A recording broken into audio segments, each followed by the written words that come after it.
All right, we got my models here for today. Here's the NBA predictions. We'll go through college basketball and NHL at the end of this. Pretty good day yesterday on NBA and on college and NHL. So we'll get through the recap on the next slide. All right, like I said, pretty good day on the models yesterday. NBA got every single total right. Two of the spreads were in range, but they were half a point away from being complete wins on that. One loss on the Minnesota game. Did not predict Memphis to win, but like I said, did get the total on that. All four yesterday. So we'll get into today's games now. All right, first game is going to be Denver going to Detroit today. Denver looking pretty healthy. They may even get Christian Brown back today. He's showing questionable. Detroit has Levert questionable. That's the only person on their injury list. Denver is still without Gordon and Johnson. Obviously, they do have Jokic back. So they did play not that long ago. Detroit won on the 27th by 2 points, 109-107. That game was in Denver. Now they're going to Detroit. And Detroit typically plays better at home. Denver's not been bad on the road, though. They're 19-7 on the road, 6-4 in the last 10, 3-2 in the last 5. And Detroit's 19-5 at home, 8-2 in their last 10, and 4-1 in their last 5. So the model was actually liking Denver for a little bit. Started on Detroit, flipped to Denver after Detroit got blown out by Phoenix. It has corrected itself after Detroit went back and beat Golden State. So Denver's been pretty consistent from the model. Detroit has been the one fluctuating up and down.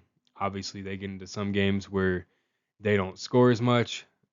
Last game they played Brooklyn, blew them out. Didn't even play the starters most of the second half. So they have some big wins with a little bit higher scoring, but normally their scoring does stay a little bit lower. It does have a prediction of 112 to 112, pretty much. If you round it, 112 to 111.5. If you don't, so it has Detroit by a little over half a point. Vegas has them at 4-7, so it is on the Denver spread side here. Denver did lose only by 2 without Jokic, so having him back obviously will help. The total is around 225 to 229. The model likes it at about 224, so it likes the underside. Last game was only 216 on the total, so it's my model's even liking under on what they scored last time, but the total's been fluctuating a lot too with the Denver or the Detroit score fluctuation, so it's not real confident here. Um, Personal opinion on this, I think it's going to be a close game. If if the Detroit spread stays up around like a 7, I think I would take the Denver side. If it falls closer to the 3 or 4, I I still think I might take Denver with points because I don't think Detroit's going to blow Denver out. They obviously can score some points when they need to, but Denver could keep right there with them. Jokic is going to keep Duren a little more occupied on the boards. Obviously, he can kick the ball out. Murray's been really hot with his assists lately. Even with Jokic back the last 2 games, Jamal Murray has had more assists than him in each game. He's had 9 plus in both of those. Detroit doesn't give up a lot of assists, but one of those is going to have to win out in this game. And I think whichever one does, if Detroit gives up more assists, I think Denver wins. If Detroit can hold their defense, keep a solid game, I think Detroit pulls this out. You're looking at very similar offensive ratings, both at 115 recent games. And then defensive rating, Detroit's 103, Denver's 113. So Denver does have the worst defense, but those offenses, their output is pretty similar. I think Detroit has probably pulled starters more and had more bench players, but I think to me, all that does is give them experience and make them a better team. So this might be one that's good for a live bet, see how this game starts out. Although with these two teams, that might not necessarily be how they finish. So, like I said, if it stays at a higher spread, I think I would take Denver just because I do think this is going to be a close game. Not a huge fan on the total, but I think I would lean on the underside if I was going to take one. They didn't score a lot last time. Denver's defense isn't terrible, and Detroit's is pretty good, so I think I would lean on the under with as high as that is. All right, next game will be Utah and Indiana. Model has Indiana predicted to win 118-114. Vegas has the line right there with it, about 4 points, 5 points. The total, the model does like the under 232 versus about 235 to 237. The model's been pretty confident on this game all week long, so it has had Indiana favored to win by 3.5. It went up to 4, stayed at around 4 for 3 days, bumped up to 6.4 for one day, and right back at 4. So it likes them to win right in that 4-point range. The totals where it's been dipping down started at 239, and it has slowly been dropping down to that 232. So where Vegas has it is right in the middle of that.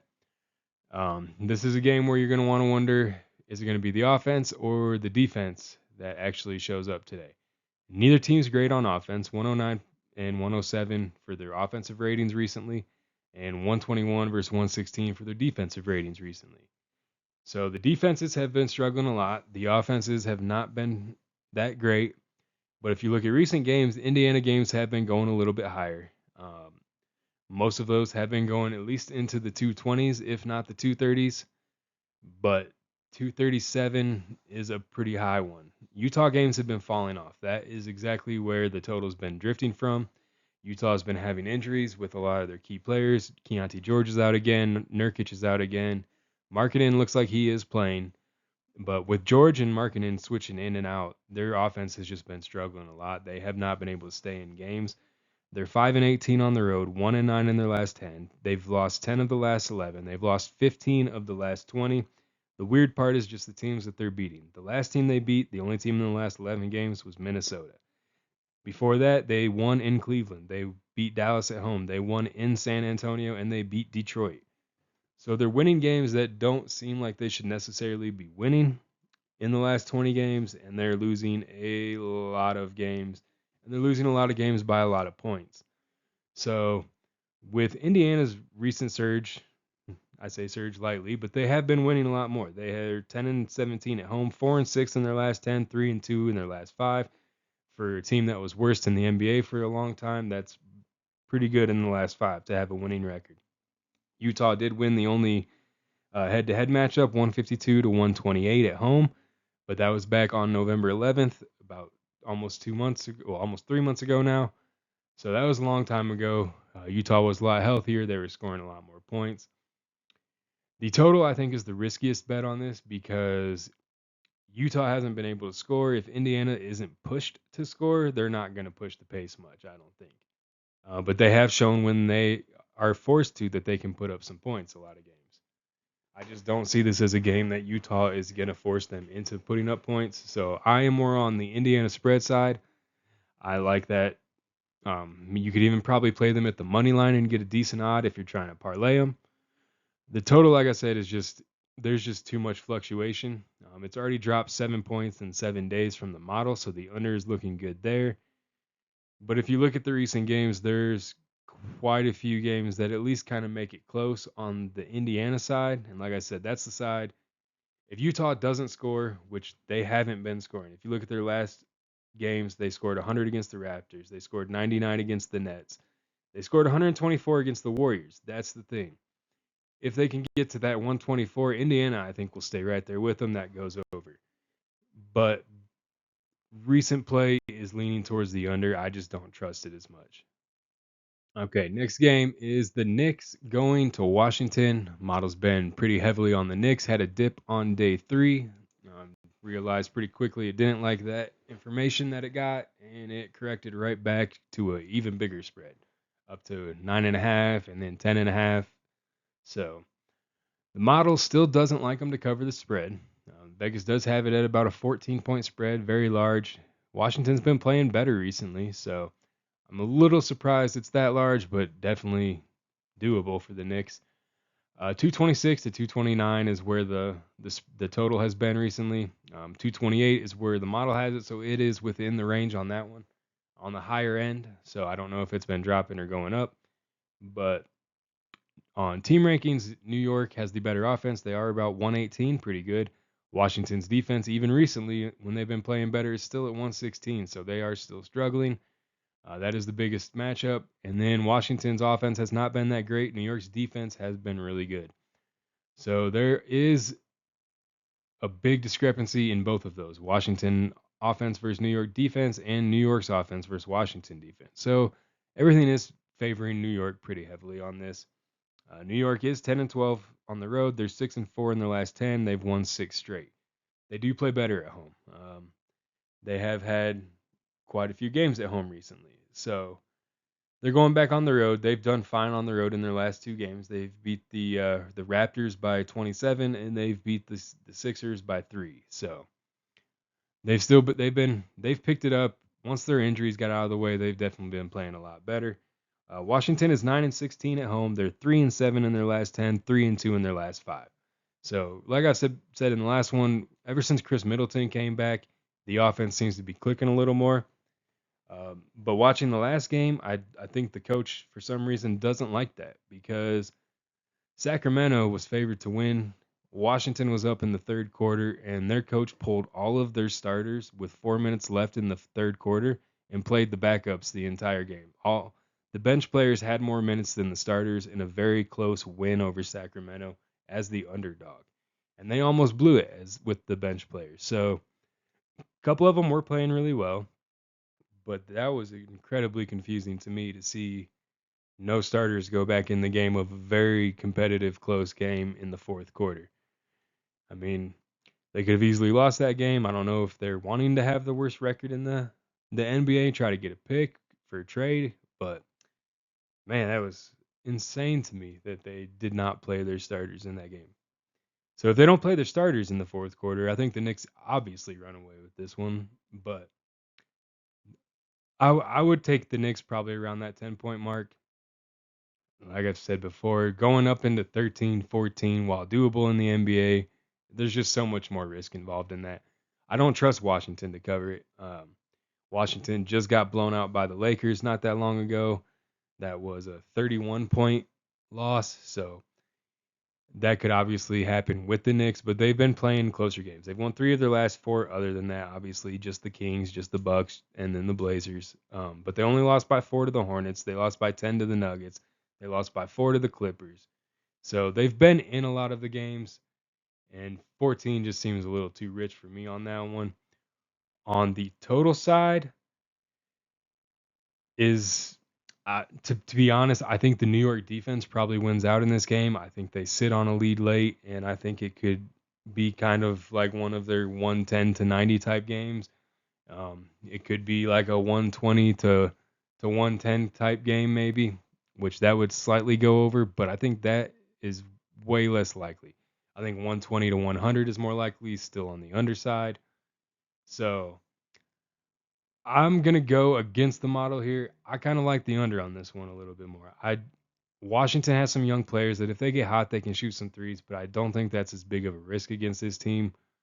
Um, I would take the under as probably my favorite, but I don't think this game is necessarily one of my favorites. Just favorite of the game would be the under.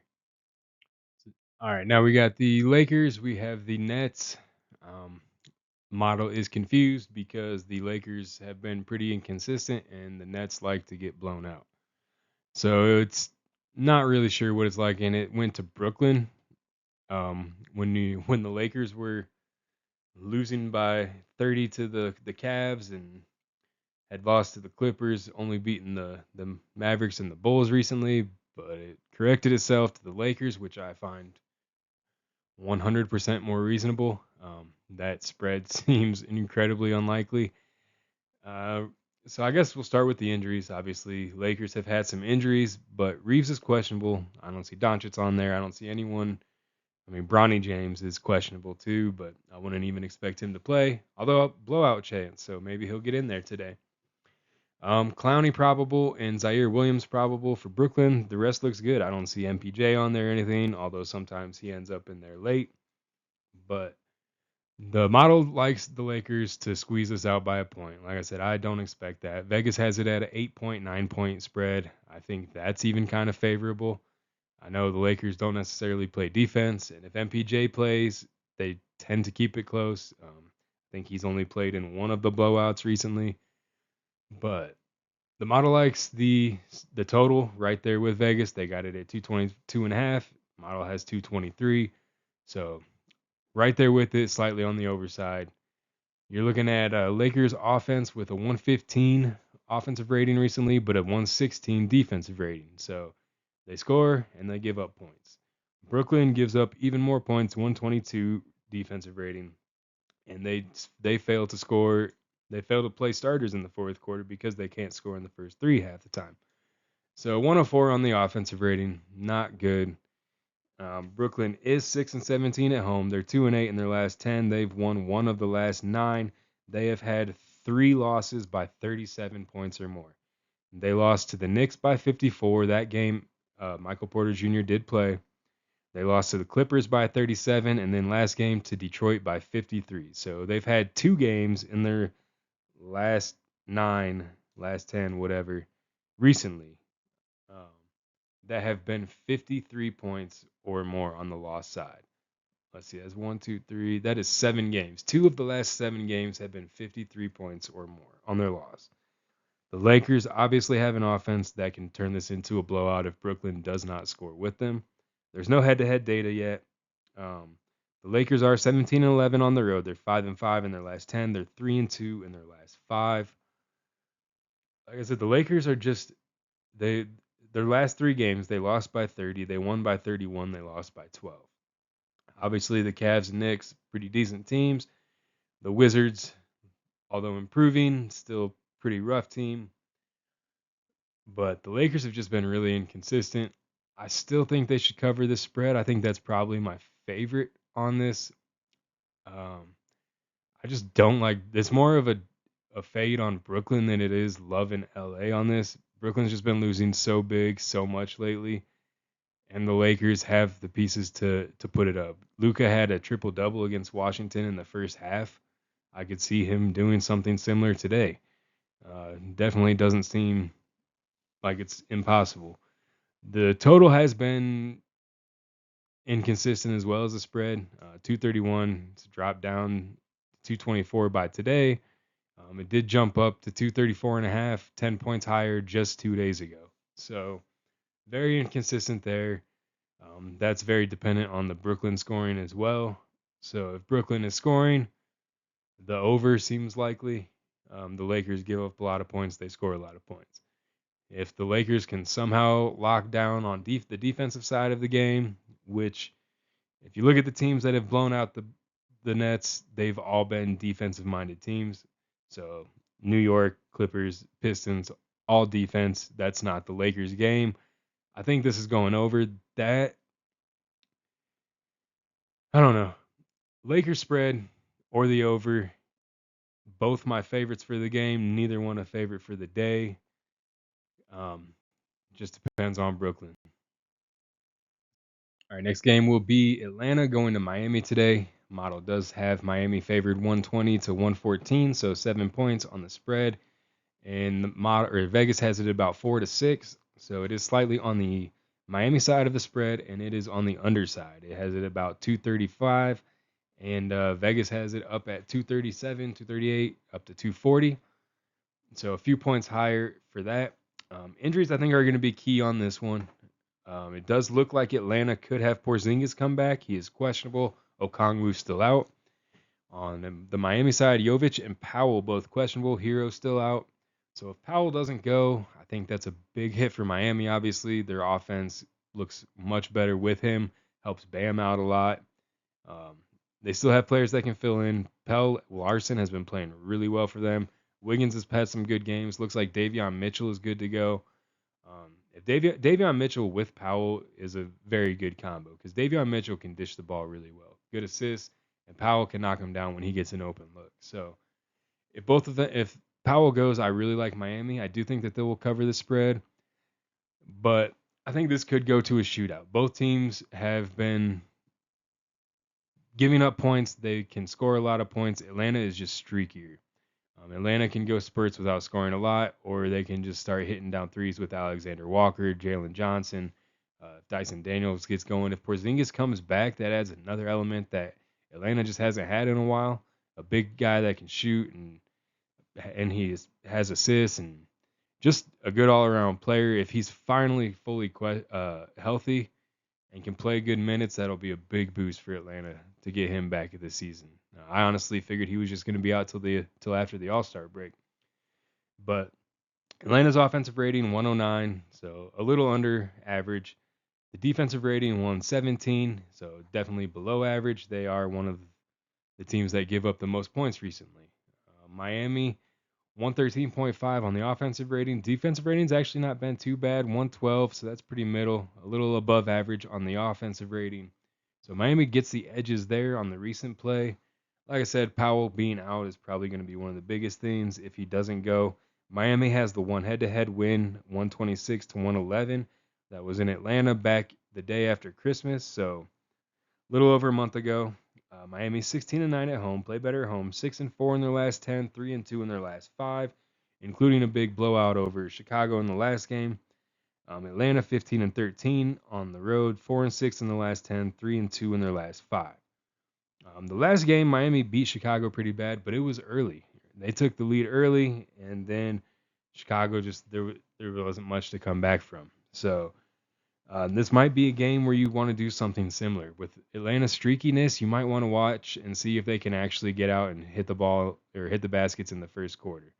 If they are struggling to score in the first quarter, Miami has a really good team. They can put points on, they can play good defense, and I think this game needs to go to a shootout for Atlanta to win. Just the way that I see it. So, like I said, my lean, I think, would be on the Miami side, would probably be my favorite. This might be one where I just take it on the line and take a lower odds, try to piece it with something. Should be a lot of good props in that.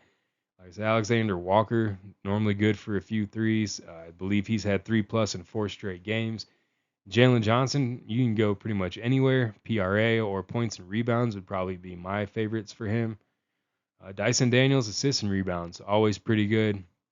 Bam has hit some threes lately. I think he's been hitting 2 in a few of the games. I think he hit 2 in 2 of the 3 against Chicago. He's been rebounding the ball well. He's been making baskets, scoring points. So a lot of good options on the prop side of this game, and I think that's probably the best bet to go, just because you don't know exactly what Atlanta's going to do. I wouldn't go too heavy on Atlanta props just for that reason. I would pick the person you think is most likely to stand out, and then maybe 1 or 2 from the Miami side, because I think Miami is a little bit more consistent on what they do. But that's my favorite for these games. Let's get into the next one. All right, next game is going to be Boston going to Dallas. This is a game, the model's a little confused. Today it has it settled with Boston at a 0.7, a little over half a point. But it started the week at Dallas. It started Dallas at half a point. Its guy went up to 5 points, went right down to 1, went up to 4, and then it flipped immediately to Boston. So this game is not very confident from the model. It likes a close game, but really what it's seeing is just conflicting data. Boston has been winning games. So Boston is 15-10 on the road. They're 7-3 in their last 10. They're 3-2 in their last 5. But if you look at the teams they've been beating, they beat the Bucks, they beat the Kings, they beat the Blazers, they beat the Nets, they beat the Pacers. They did beat the Hawks, they beat the Heat. They also have lost to the Pacers, lost to the Pistons, lost to the Spurs, lost to the Bulls, lost to the Hawks recently. They've had some close games. They've had some blowouts on really bad teams, but what does that really say in this matchup? Dallas has been playing pretty well. They won 4 in a row recently. They beat the Jazz twice, and then they beat the Knicks and the Warriors. And then they've lost 4 games since then. They lost to the Lakers, the Timberwolves, the Hornets, the Rockets. The only one of those games that was more than 6 points was the Timberwolves that they lost. So Dallas has been staying in, even against teams that have been playing pretty well. The Rockets game was in Houston. Houston plays better at home. There's no head-to-head data in this matchup, but Dallas is 14-14 at home. They're 5-5 in their last 10. Like I said, they've lost 4 straight, but there's been pretty good competition in those games. They've stayed in it. They haven't gotten blown out, and they've been against teams that have been hot recently. So offensive ratings are very similar, 113 to 114. Defensive rating, Boston has the edge. They are 108 versus 112.5. So the main thing is just the quality of the games recently. Boston hasn't had a lot of quality games at all. The one they did have, or a couple they have had, the Pistons they lost by 1. The Spurs they lost by 5. A lot of those other teams are just not teams that have been playing well. They're teams with injuries. So Dallas, to me, has been playing better recently. And for Boston to have a 7.5 point spread, I think I'm on the Dallas side, but I can easily see this game going to Boston over that. Boston has a lot of shooters. White, Simons, Pritchard, Jaylen Brown, any of those guys get hot, they can change a game. This game is in Dallas, though. I think that does favor, obviously, Dallas. So if I had to take a side on this, on the spread, with as large it is as it is, I'm taking Dallas. But the model has been flipping to the Boston side. It's just not confident in the spread. If you want something that's confident in, the market, Vegas has 222 to 224 on the total. The total has been over the entire week, and it's all been within 2.5 points, 225.5 up to about 228 every single day. That's consistency. It likes that. It's just not sure which team is going to pull ahead in this game. So the over looks pretty good. A lot of the games these teams have been playing have been going over that or right around that line. So maybe you want to tease it down a little bit, try to see if you can find like 217, 218 at a good line. But I do like the over as my favorite pick on this. On the spread side, if I had to make a pick, it's going to be Dallas. But this game's kind of iffy on which way it's going to go. If this game was in Boston, I think I would lean a little closer on the Boston side, but they'd probably have a bigger spread. So recent play, just the injuries looking pretty clean. Just Brandon Williams for Dallas is questionable. The rest looks the same. So I would lean Dallas spread. My favorite is the over on this game. All right, Chicago going to Milwaukee. This is probably one of my least favorite games just because models are built to try to find predictions mainly on consistency. Neither of these teams are very consistent, so not a lot of trust in this. It does have Milwaukee winning 115 to 111. So it has a 4-point spread towards Milwaukee at 226 total. Vegas has Chicago favored by 3 or by 4, and 226, 227 total. So right there on the total, has it flipped on the spread side. The model has been trending toward Milwaukee. So if you want to follow that, then it's Chicago started at 6, now it's Milwaukee 4. That's a 10-point flip. I wouldn't really trust it. Chicago's played 3 straight games against Miami, so it's really looking at what Chicago can do against Miami in the recent games. For some of them, for the last 3 rolling average.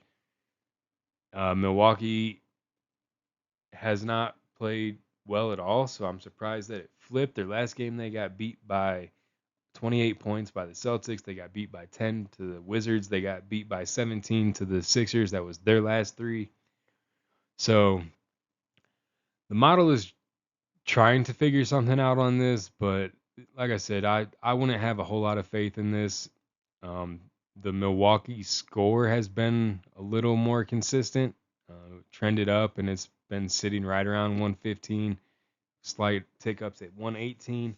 Chicago's been trending way down, 119 down to 111. So pretty consistent down with that one tick up on day 5 as well. But offense, Chicago was doing better. Miami brought them right back down. They were in the 120s for the offensive rating. They're at 116 right now in their recent play. And defense is 114. So they're giving up a lot of points as well. Milwaukee's 107 on the offensive rating, so they are struggling. They are 117 on the defensive rating, so they're giving up a lot of points there. Bad offense, bad defense recently. So like I said, this isn't a game that I trust. To me, the most likely thing seems to possibly be go over because of the defensive play. I think that kind of depends on the injuries. On top of Giannis, Milwaukee has Kevin Porter Jr. still out and Gary Harris. Chicago is out without Josh Giddey, Trey Jones, perhaps without Jalen Smith and Kevin Huerter, both questionable. So if they all don't play, offense could be an issue, but I think defense is probably the bigger issue. My favorite for the game would probably be to lean over. I don't necessarily think I have a favorite at all on this game, but that's what I would make myself pick if you made me. I just don't trust either offense. One of my favorite picks for the game with actual value would probably be Bobby Portis to hit 2 threes in this game. Bobby Portis has hit 2 threes in 12 straight home games. The last time he didn't, he made one against Philly November 20th. So that was a long time ago. And he has had at least one in every home game since opening day. So he's been very consistent at home making threes. He's been doing really well at home recently making threes. He did have only one in the first two Chicago matchups, but he had two in the last one. So that's a good trend that I like to see. But he's as long as he gets volume, if they don't get blown out, I definitely see Bobby Portis hitting his 2 threes again today. He's been shooting at a very high percentage. I think it's in the 40s for the season, so very good. Looks good. The matchup looks good. Not a big fan of the actual game, but I think that prop actually might be my best bet on the game. All right, down to the last 3 games. We got Orlando going to OKC. Model likes OKC to win 118 to 107, has an 11-point spread. Vegas has it at a 7 to 8-point spread. The total, the model likes 225. Vegas has it at about 220, so it is slightly on the overside by about 5 points. So the model has been on OKC all week, had a slight dip down day 4, day 5, and went right back day 6. Was 12 points, up to 13. Like I said, dropped down to 8 and back at 11 for the last 2 days. The total has fluctuated a little more, 224 to 220 to 227. So it's not really sure on how many points will be scored, but it does expect OKC to win and OKC to win pretty favorably. OKC has struggled a little bit more recently. Looked really good against Denver in the last game. There's no head-to-head data. Orlando's 10-13 on the road, 4-6 in their last 10. They're 2-3 in their last 5. OKC's 21-4 at home, 6-4 in their last 10, 2-3 in their last 5. Like I said, they've struggled a little bit more recently, but a lot of that is injuries. Last game, Cason Wallace came out and had one of the best games he's probably had in his career, if not the best game he's had in his career. So if he can keep that going, that'll help SGA out a lot. On the injury report, it does have Caruso is doubtful. Still, AJ Mitchell is out. J-Dub is still out. The other Jay Williams is questionable. Holmgren questionable. Hartenstein questionable. SGA is questionable. So Franz Wagner is still out for Orlando. That's a big injury list for OKC. That is probably the only reason they don't have a double-digit spread on this game. And I guess they've been struggling more, but the model still likes them a lot. If SGA, Hartenstein, Holmgren all play, obviously things look way better for OKC, and I would probably take the OKC spread at 7.5 points, maybe even up to 10. I don't know about that one. That's really big for me, even with them all playing. But Orlando looks clean. Their injury report, like I said, still just Wagner, which when he came back, they played a little worse, honestly. He was not ready. So the total has been fluctuating a little more. 224, dipped down into the teens, up to 226, back to the teens. So not sure, like I said, on the size of the spread. It is more, or on the total, it is more the size of the spread that it's more sure on, but the injuries are just not going to reflect in that. We don't know who's going to play. We don't know who's going to sit. Orlando has a 112 offensive rating, 117 defensive rating recently. They've been giving up a lot of points. I think that Europe trip really messed with them. They struggled over there, and they struggled for a few games when they came back. They've looked more like themselves recently. OKC, 117.5 offensive rating, 105.6 defensive rating recently. So very well offense, very good defense. But a lot of that is with these players playing.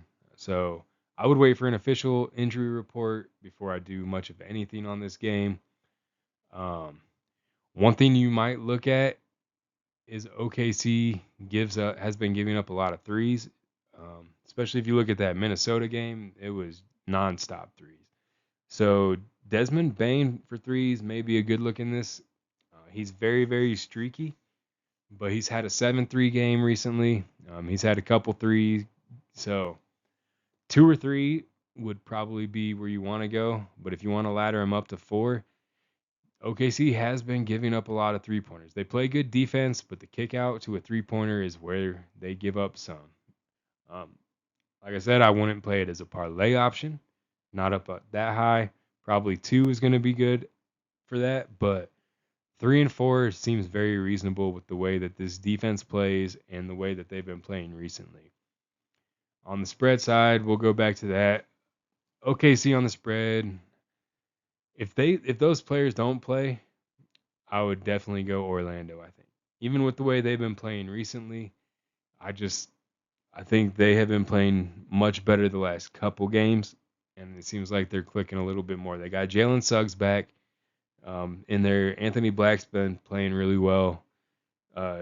If the big men, if Hartenstein and Holmgren don't go for OKC, and Jalen Williams is out too, that's all 3 of their big, really tall players, and that'll help Wendell Carter Jr. He's a little undersized, and sometimes these bigger matchups he doesn't play as well. If they don't play, I would expect him to have a decent game. So wait for the official injury report. Like I said, Desmond Bane, even no matter what, I kind of like his threes in this game. So, all right, next game is going to be Philly going to Golden State.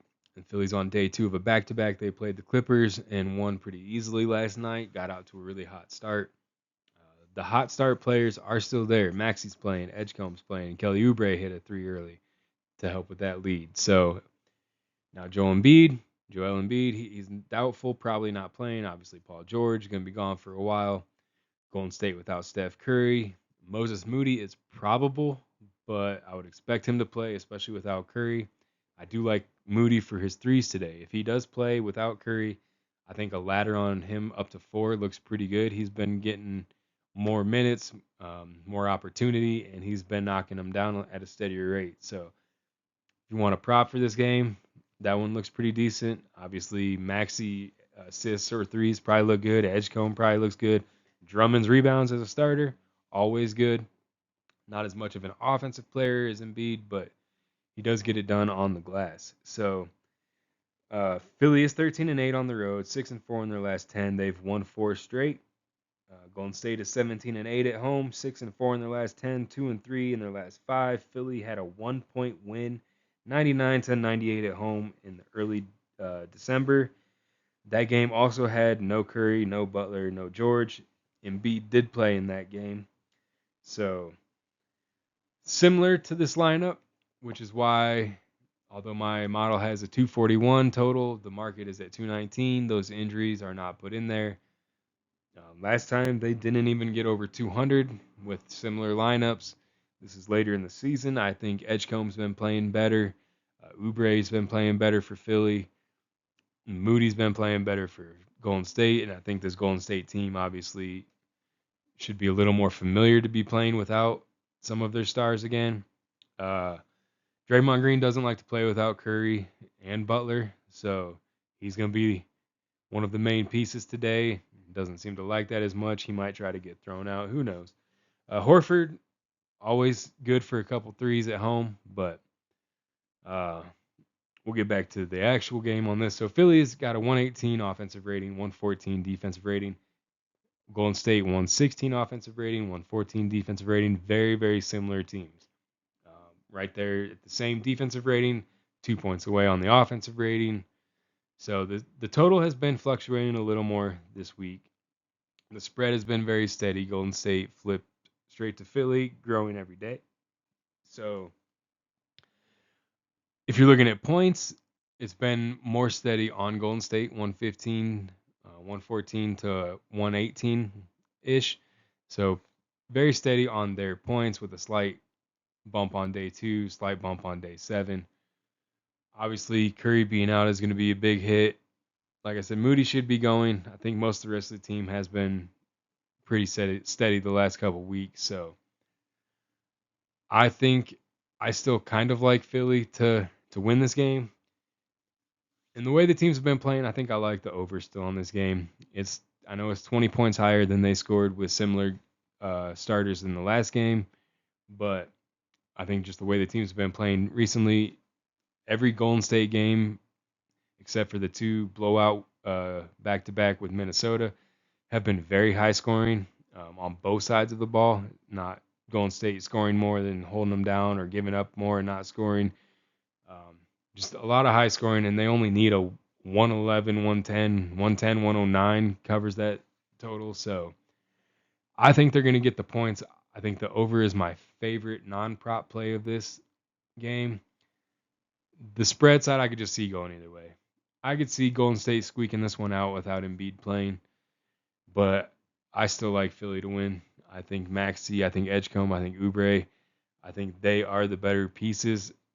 I think Maxey on day 2 maybe trying to kick the ball around a little more. Maybe they got a little bit tired legs and they're going to try to pass a little more. And I think they're a little bit better when they do that. With Embiid out, they do have a different offense. They put more on Maxey. So Maxey's assist, like I said, should probably be pretty good. But I think that they will win this game. If Curry was playing, I would be Golden State, especially without Embiid, especially at home. But without him, without Butler, I think that just changes way too much of this game. The rest of the team, Horford and Green are not young players. The Philly team is a lot of young players. They are going to run. I expect them to push a little early and try to build a lead more than Golden State will. Golden State's going to need their points, their threes to be falling. So, again, not my favorite game. I think I like props a little better on this, especially if Moody is playing and especially healthy. I like him and Maxey a lot. I think they'll carry most of the load. All right, if you've listened to me ramble this long, I do appreciate it. You've made it to the final NBA game. I don't agree with the model here. Model has Portland 114 to 111.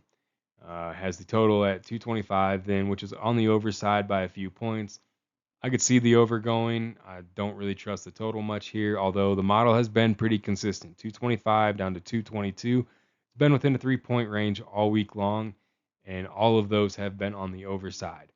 The spread side has been fluctuating a little bit more, which when it went down on day 4, I feel like it should have kept going. But then Phoenix got beat by the Clippers, and they haven't been scoring a lot. Even their blowout wins against the Cavs, they won by 13. The Pistons, they won by 18. They only scored 126. They only scored 114. So their defense showed up those games. They knocked down early threes, but they're so streaky that their points just don't get up there a lot. They'll have a really good quarter, hit a lot of threes.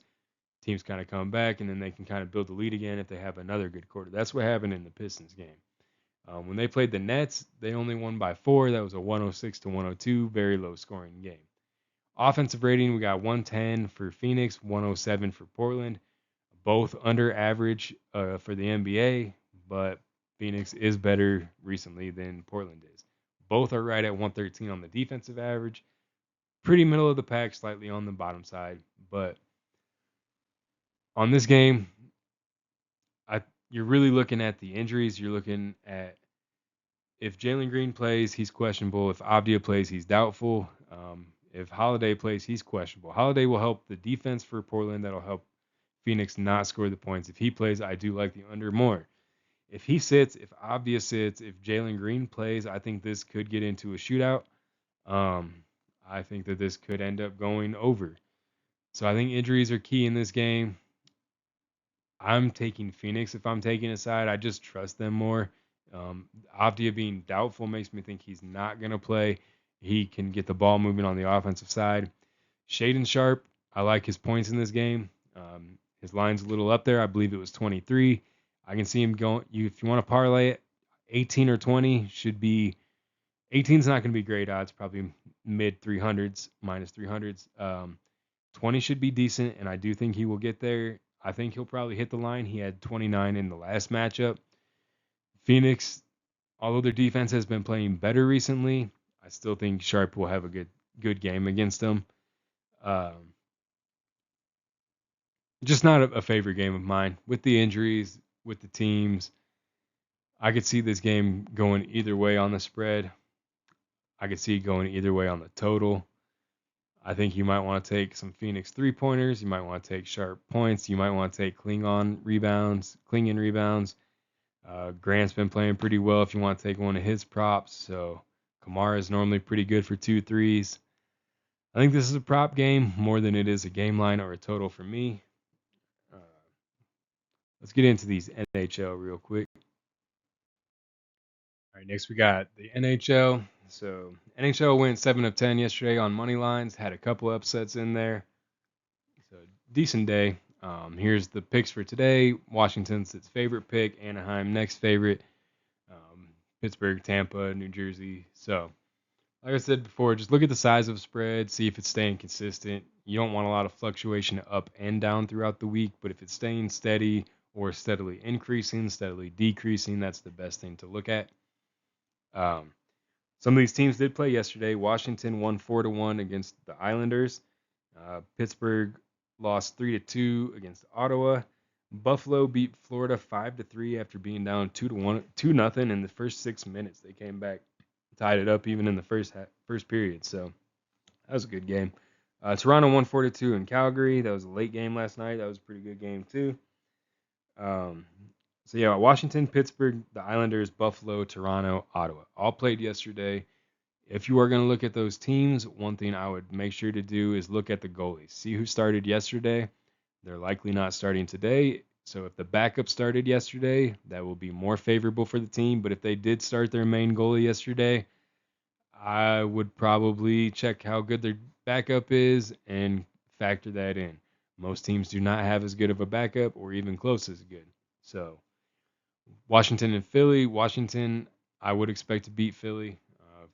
They've been the better team most of the year. Washington's been in a lot of close games. Philly's had some pretty bad goaltending in some games. They've been better recently, but still not like a great goaltending team. They've lost 4 in a row, 2-6-2 in their last 10. So not playing well. Washington has been, like I said, even in the games they were losing, they were keeping them close. They're 4-5-1 in their last 10. A lot of those were overtime that they lost or 1-goal games. They have won 3 straight games now. So that's why the confidence is there on that one. Anaheim and Seattle are actually pretty competitive teams. Anaheim's 8-2 in their last 10 games. Seattle is 5-4-1 in their last 10, but they've won 4 straight. Anaheim's won 1 straight. So last 10, Anaheim's better, but Seattle has been very, very good recently with 4 straight wins. So I'm surprised that it has it as a high confidence game because to me, I could see that going probably either way. Seattle does play better at home, though. They are on the road, so it has that going for it. Pittsburgh Islanders both played yesterday. I would expect Pittsburgh to win. Pittsburgh has definitely been the better team recently, 7-1-2 in their last 10. They did lose to Ottawa on the road yesterday, but if anything, I think that's just more motivation for them in tonight's game. The Islanders are 15-10-2 at home, and Pittsburgh is 15-7-4 on the road. So they're a good road team. The Islanders 5-5 in their 5-5 in their last 10. They've lost 2 straight. So I like Pittsburgh in that game. I like Tampa to definitely beat Buffalo. Tampa had the big emotional win outdoors the other day, coming back down from 5-1. Buffalo came back last night, but Tampa's had some days off now. Buffalo, like I said, just played last night, and already I would have been leaning on the Tampa side. The bottom ones, I'm not entirely sure. Toronto played last night, so I could see Edmonton sneaking that one out, but Edmonton has not been good recently. The model, as you can see, did flip to Toronto. It still says it's picking Edmonton because of how large the spread was early in the week. And then it's back at a push today, but it did flip to Toronto. It was a full goal flip from day 4 to day 5. So Edmonton they have been giving up a lot of goals. I just would not trust their defense right now. Carolina, I would expect to beat Ottawa. Carolina didn't play yesterday. Carolina has a good team.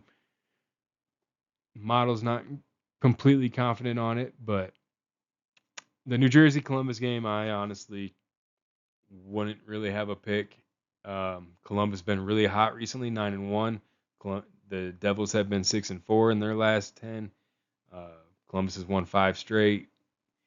Columbus is on the road. They're not as good on the road, 13-12-3. New Jersey's 13-10-2 at home, so pretty similar records, but Jersey plays better at home. Columbus does not play as well on the road, so I can see that one being a little bit more of a toss-up. I can see why it's low confidence. That one's actually flipped quite a bit. Flipped from day 1 to day 2, back on day 3, back on day 4, back on day 5. I'm surprised that is not the lowest confidence game because, in my opinion, that it should be. So that's my opinions on NHL. We'll go ahead. We'll get into college now. All right, here is the most confident picks for the college model. It does like Grand Canyon best, Duke, San Diego State, UConn, Texas. This is your first time watching. The confidence is not like a day-to-day confidence. 71 today does not mean 71 yesterday. It takes the games for the day and it ranks them in confidence for that day. I also like the major conferences better than I like the minor conferences. The smaller conferences just do not have as good of predictions normally. A lot of what I can figure out is just the level of player uh, abilities in the teams. If a player has an off night for a smaller school, that's one of their star players. It seems to affect the game more. Foul troubles, things like that to a star player. Where some of the bigger schools, if someone gets into foul trouble, they normally have someone else that can step in and play pretty well. That is a lot of the issues that I have seen when I've dug into a lot of the bigger misses. It's just been bad shooting from a team, or not necessarily that the model hasn't had a good read, just those teams, the level of play, there's more of a chance for an upset, it seems like. So I would look at more of the Duke, the UConn, the Texas, the Tennessee, UCLA, those types of games over the Grand Canyon over Air Force. Air Force fired their coach already for stuff. They've been really bad getting blown out. That one should be pretty solid. The confidence is also for money lines. It's not to cover the spreads. So it's not confident that Grand Canyon will score 24 points more than Air Force, which honestly could be likely though. The Duke spread has been growing all week. It started at 17, went up to 21. I don't know what Vegas lines are on these, but pretty good confidence there. Same with UConn, was at 12, has gone up to 14. The Texas one, 7, 9, 10, 15. It has grown every single day, which is a good sign. So those are some of the games I would look at. Those are the high confidence games from the model. And you're just going to want to look at the scores and see how the spreads are growing, shrinking, or remaining consistent. Try to make some picks from that. Even Akron started at 5, went up to 7, 10 to 12. That's a MAC game. MAC is a little sketchy for me, football and basketball, but the model is liking it. It did grow in confidence. Not sure what that line is. If it's around 7 up to maybe 10, it looks like Akron should be pretty decent at covering. If it is more than that, the fact it's growing and showing trending that way, I wouldn't necessarily trust it as much because it did start out pretty low. So those are things that I would consider. We'll look at some of these lower confidence games now. All right, these are some of the lower confidence. The confidence is built somewhat on the spread. It's built on fluctuations, built on some different factors in the calculation that'll do the day-to-day confidence levels. But on here, a lot of the Virginia being on lower confidence, it started at a high spread, 12-13, but it dropped to 7 against Pittsburgh. So that's why it's not a high confidence. If it would have stayed up around even 9 or 10, it probably would still be a higher or medium confidence pick. It likes Virginia. It's just not as confident in the fact that it'll be a blowout anymore. So, like I said, some of these smaller schools, Indiana State and Evansville, the fact it's already a low confidence game, it shrunk from Indiana State at 3 down to a push game. The model's not confident. I wouldn't take that as it's going to be a close game with the fact that those are both smaller schools. I would just take that as stay away from, but that is your choice. If you like the game and you're thinking either Evansville is looking like the better team now, or Indiana you think should win, I don't know. But I want to go for that game just because of the confidence, the low level, the conferences that they play in. And then it's a lot of smaller schools, as you can see. So like I said, I've noticed that they're not as good at predicting, and those are typically the schools that are on these lower confidence picks. So that's all I have for today. If you have any questions, let me know. I'd be glad to help out. Try to get it in before these games start for you. I may have a props video out. I was trying to put one together, but things were not going as smoothly as I had hoped all around this morning, so I'm running a little behind schedule. So we'll I gave you a few of them in this video if you didn't watch the whole thing. There are some props in these individual NBA games that you might want to look at. So good luck. I hope you guys can hit a winner. I hope the model does as well today so that we can all hit some winners. Good luck out there.